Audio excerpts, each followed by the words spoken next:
समस्त को मोर नमस्कार मोलिपा आपण मानक स्वागत करुछि मो यूट्यूब चैनल को। आज वीडियो रे आमे आलोचना करिबा किपरि करिवे भोटर संशोधन। तो आज भोटर संशोधन आरंभ जानतु किपरि करिवे। तो आशा करुछि वीडियोटी को शेष जाए देखिबे।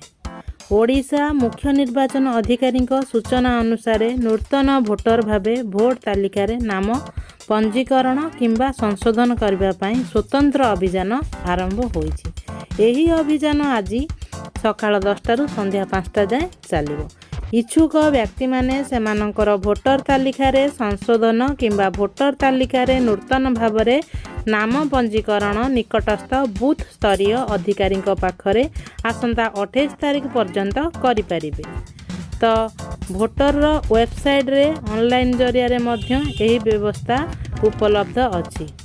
जानतु केमिति करिवे आवेदन। जेउ माने भोटर लिस्ट को संशोधन बा नाम जोग करबा को चाहुचंती से माने ए सब माध्यम रे आवेदन करि परिबे। भोटर तालिका रे संशोधन करबा को चाहुथिले आपण मोबाइल ऐप माध्यम रे करि परिबे। आपण प्ले स्टोर को जाई भोटर हेल्पलाइन ऐप डाउनलोड करी आवेदन करि परिबे।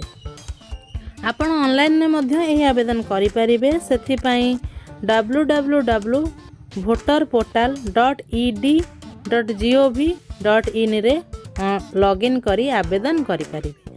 भोटर सहायता केंद्र माध्यम रे मध्य आपण एही संशोधन पई आवेदन करि परिबे। अधिक तथ्य पई आपण भोटर हेल्पलाइन 1950 को फोन करी मध्य समस्त तथ्य बुझी पारिबे। तो आशा करुछि वीडियोटी को शेष जाए देखिथिबे। आपणकर सुचिंता मतामत कमेंट बॉक्स रे जणाइबे। जदि वीडियोटी भल लागिला तबे लाइक करिवे, शेयर करिवे। जदि हम चैनल को नुआ करी विजिट करूछंती तबे सब्सक्राइब करबा को भूलिबे नहीं। एही परि नुआ नुआ अपडेट जानिबा पई हम चैनल सहित जोड़ी होई रहंतु। समस्त को मो तरफ हम चैनल तरफ बहुत बहुत धन्यवाद।